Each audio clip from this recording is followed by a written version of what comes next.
fundarstjóri, dómarar, andmælendur og góðir gestir. Ég alltaf að læra eitthvað nýtt, eins og stærðfræði, í dag lærði eins og annað nýtt. Umræðuefnið í kvöld er málsháttur.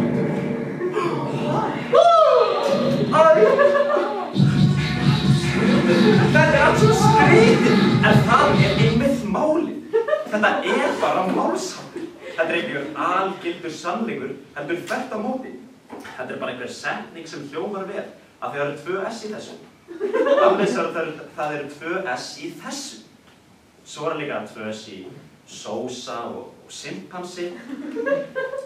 Aldrei góð vísa of oft kveðin. Aldrei góð vísa of oft kveðin. Jú víst góð vísa of oft kveðin. En það málsháttinn oftast bara eitthvað bull. Hafið heilt málsháttinn allir bræður mega 1 kál súpa.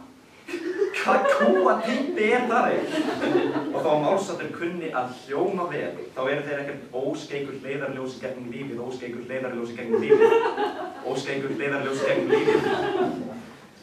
Málstaður sem andmælenda lifrarpylsunar völdu sér í kvöld nefnilega alhæfing. Þó svo orðin alltaf eða allstaðar kom ekki fram í umræðunni, þá setningin sannleikurinn sagna bestur alhæfing. Við erum ekki að rökræða hvort sannleikurinn sé stundum bestur eða ágætur öðru hvoru, eða hvort við ætlum að ganga í ESB-sambandið að við gefum fáum fríar pylsur. Nei! Umræðuefnið alhæfing og þeir vilja meina að sannleikurinn sé sagna bestur. Og ég vil engar fokkin pylsur. Ok, við erum öll morfísnördar hérna inni og þú veist, það sem þetta alhæfing og þurfum við bara 1 dæmi til að fella bólu þeirra, bla bla bla. Hér kemur það enn. Kærastan mín komin 8 mánuða leið og bumban hennar gerir hana vægast sagt ljóta. Hún spurði mig daginn, ég ljót með þessa ístru hér? Þá hafði Anton sagt, já, þú ert ljót. En ég sagði, stórkostleg hún þessi kúla þín, Jóna mín. Svo nautnalega vömm hef ég aldrei séð á henni. Aumu lífsleið! Kannski ekki alveg, en þið skiljið hvert að fara.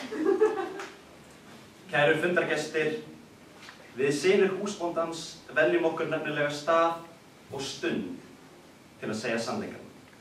Á meðan Leifur hérna vill kjafta frá sannleikanum í blindni!